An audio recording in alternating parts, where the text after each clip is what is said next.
अध्याय भगवान के अवतारों का वर्णन। श्री सूत जी कहते हैं, सृष्टि के आदि में भगवान ने लोकों के निर्माण की इच्छा की। इच्छा होते ही उन्होंने महत्त्व आदि से निष्पन्न पुरुष रूप ग्रहण किया।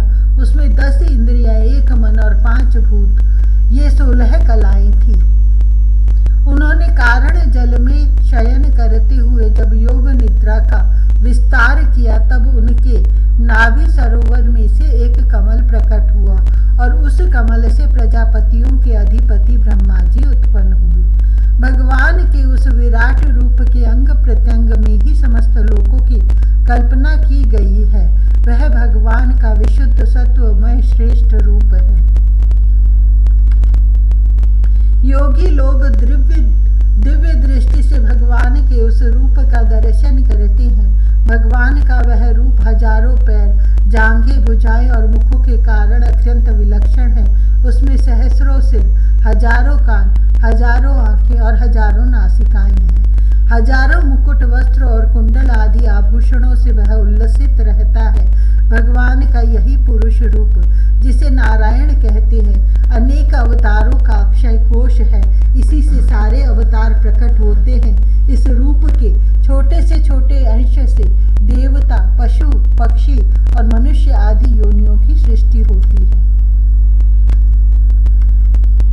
उन्हीं प्रभु ने पहले कौमार सर्ग में सनक, सनंदन, सनातन और सनत कुमार, इन 4 ब्राह्मणों के रूप में अवतार ग्रहण करके अत्यंत कठिन अखंड ब्रह्मचर्य का पालन किया।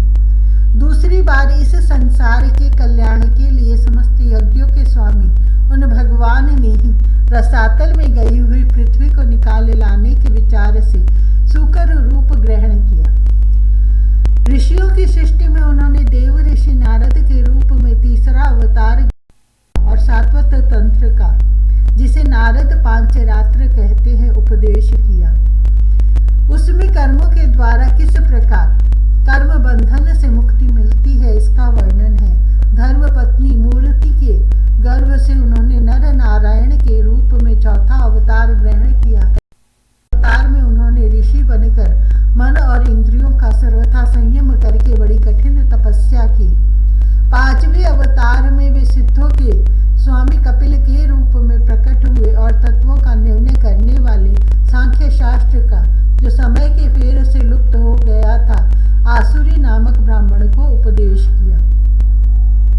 अनुसूया के वर मांगने पर 6ठे अवतार में वे अत्रि की संतान दत्तात्रेय हुए। इस अवतार में उन्होंने अलर्क एवं प्रहलाद आदि को ब्रह्म ज्ञान का उपदेश किया।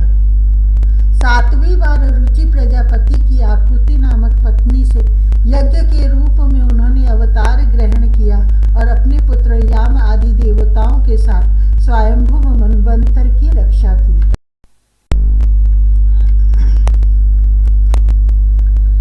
राजा नाभि की पत्नी मेरु देवी के गर्भ से ऋषभदेव के रूप में भगवान ने 8 ग्रहण किया। इस रूप में उन्होंने परमहंसों का वह मार्ग, जो सभी आश्रमियों के लिए वंदनीय है, दिखाया। ऋषियों की प्रार्थना से 9वीं बार वे राजा पृथु के रूप में अवतीर्ण हुए। शौनक आदि ऋषियों, इस अवतार में उन्होंने पृथ्वी से समस्त औषधियों का दोहन किया था। इससे यह अवतार सबके लिए बड़ा ही कल्याणकारी हुआ। चाक्षुष मनवंतर के अंत में जब सारी त्रिलोकी समुद्र में डूब रही थी, तब उन्होंने मत्स्य के रूप में 10वां अवतार ग्रहण किया और पृथ्वी रूपी नौका पर बैठाकर अगले मनवंतर के अधिपति वैवस्वत पनु की रक्षा की। जिस समय देवता और दैत्य समुद्र मंथन कर रहे थे, उस समय 11वां अवतार धारण करके कच्छप रूप से भगवान ने मंदराचल को अपनी पीठ पर धारण किया। 12वीं बार धन्वंतरी के रूप में अमृत लेकर समुद्र से प्रकट हुए और 13वीं बार मोहिनी रूप धारण करके दैत्यों को मोहित करते हुए देवताओं को अमृत पिलाया। 14वें अवतार में उन्होंने नरसिंह रूप धारण किया और अत्यंत बलवान दैत्यराज हिरण्यकशिपु की छाती अपने नखों से अनायास इस प्रकार फाड़ डाली, जैसे चटाई बनाने वाले सींग को चीर डालता है। 15वीं बार वामन का रूप धारण करके भगवान दैत्यराज बलि के यज्ञ में गए। वे चाहते तो थे त्रिलोकी का राज्य, परंतु मांगी उन्होंने केवल 3 पग पृथ्वी। 16वें परशुराम अवतार में जब उन्होंने देखा कि राजा लोग ब्राह्मणों के द्रोही हो गए हैं, तब क्रोधित होकर उन्होंने पृथ्वी को 21 बार क्षत्रियों से शून्य कर दिया।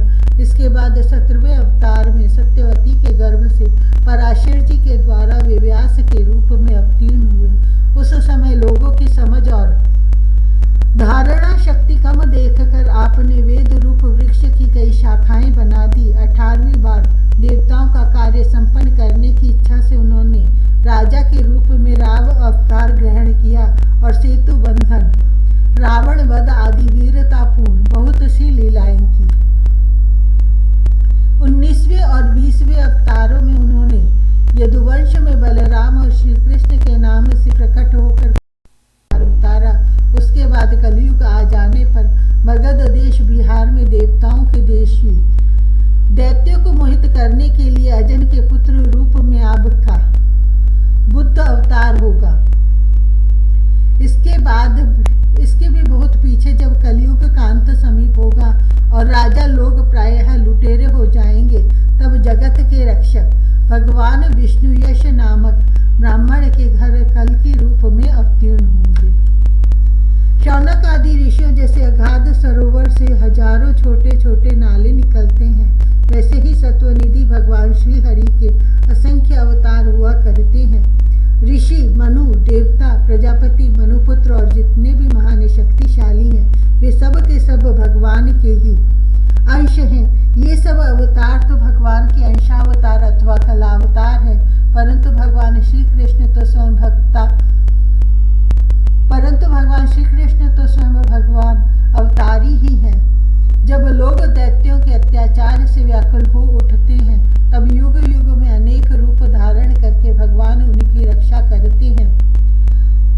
भगवान के दिव्य जन्मों की यह कथा अत्यंत गोपनीय रहस्यमयी है। जो मनुष्य एकाग्र चित्त से नियम पूर्वक सायंकाल और प्रातःकाल प्रेम से इसका पाठ करता है, वह सब दुखों से छूट जाता है। प्राकृत स्वरूप रहित चिन्मय भगवान का जो यह स्थूल जगद आकार रूप है, यह उनकी माया के महत्त्वादी गुणों से भगवान में ही कल्पित है। जैसे बादल वायु के आश्रय रहते हैं और धूसरपना धूल में होता है, परंतु अल्प बुद्धि मनुष्य बादलों का आकाश में और धूसरपने का वायु में आरोप करते हैं, वैसे ही अविवेकी पुरुष सबके साक्षी आत्मा में स्थूल दृश्य रूप जगत का आरोप करते हैं। इस स्थूल रूप से परे भगवान का एक सूक्ष्म अव्यक्त रूप है, जो न तो स्थूल की तरह आकार आदि गुणों वाला है और न में ही आ सकता है। वही सूक्ष्म शरीर है। आत्मा का आरोप या प्रवेश होने से यही जीव कहलाता है और इसी का बार बार जन्म होता है। उपर्युक्त सूक्ष्म और स्थूल शरीर अविद्या से ही आत्मा में आरोपित है। जिस अवस्था में आत्मस्वरूप के ज्ञान से यह आरोप दूर हो जाता है, उसी समय ब्रह्म का साक्षात्कार होता है। तत्वज्ञानी लोग जानते हैं कि जिस समय यह बुद्धि रूपा परमेश्वर की माया निवृत्त हो जाती है, उसी समय जीव परमानंदमय हो जाता है और अपनी स्वरूप महिमा में प्रतिष्ठित होता है। वास्तव में जिनके जन्म नहीं है और कर्म भी नहीं, उन हृदयेश्वर भगवान के अप्राकृत जन्म और कर्मों का तत्वज्ञानी लोग इसी प्रकार वर्णन करते हैं, क्योंकि जन्म और कर्म वेदों के अत्यंत गोपनीय रहस्य हैं। भगवान की लीला अमोघ है। वे लीला से ही इस संसार का सृजन, पालन और संहार करते हैं, किंतु इसमें आसक्त नहीं होते। प्राणियों के अंतःकरण में छिपे रहकर ज्ञानेंद्रिय और मन के नियंता के रूप में उनके विषयों को ग्रहण भी करते हैं, परंतु उनसे अलग रहते हैं। वे परम स्वतंत्र हैं। ये विषय कभी उन्हें लिप्त नहीं कर सकते। जिसे अनजान मनुष्य जादूगर अथवा नट के संकल्प और वचनों से की हुई करामात को नहीं समझ पाता, वैसे ही अपने संकल्प और वेदवाणी के द्वारा द्वारा भगवान के प्रकट किए हुए इन नाना नाम और रूपों को तथा उनकी लीलाओं को कुबुद्धि जीव बहुत सी तर्क युक्तियों के द्वारा नहीं पहचान सकता। चक्रपाणि भगवान की शक्ति और पराक्रम अनंत है, उनकी कोई था नहीं पा सकता। वे सारे जगत के निर्माता होने पर भी उससे सर्वथा परे हैं। उनके स्वरूप को अथवा उनकी लीला के रहस्य को वही जान सकता है जो नित्य निरंतर निष्कपट भाव से उनके चरण कमलों के दिव्य गंध का सेवन करता है, सेवा भाव से उनके चरणों का चिंतन करता रहता है। शौनक आदि ऋषियों, आप लोग बड़े ही सौभाग्यशाली तथा धन्य हैं जो इस जीवन में और विघ्न बाधाओं से भरे इस संसार में समस्त लोकों के स्वामी भगवान श्री कृष्ण से वह सर्वात्मक आत्मभाव, वह अनिर्वचनीय अनन्य प्रेम करते हैं, जिससे फिर इस जन्म मरण रूप संसार के भयंकर चक्र में नहीं पड़ना होता। भगवान वेद व्यास ने यह वेदों के समान भगवत चरित्र से परिपूर्ण भागवत नाम का पुराण बनाया है। उन्होंने इसे श्लाघनीय, कल्याणकारी और महान पुराण को लोगों के परम कल्याण के लिए अपने आत्मज्ञान शिरोमणि पुत्र को ग्रहण कराया। इसमें सारे वेद और इतिहासों का सार संग्रह किया गया है। शुकदेव जी ने राजा परीक्षित को यह सुनाया।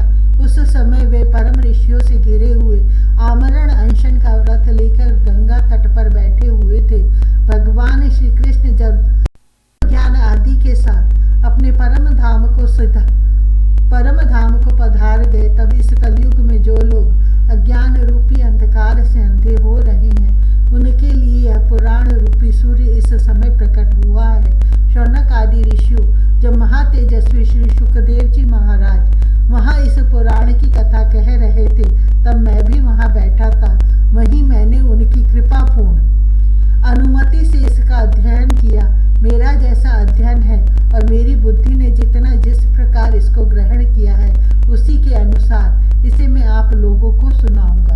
इति श्रीमद्भागवत पुराणे पारमहंस्यां संहितायां प्रथम स्कंधे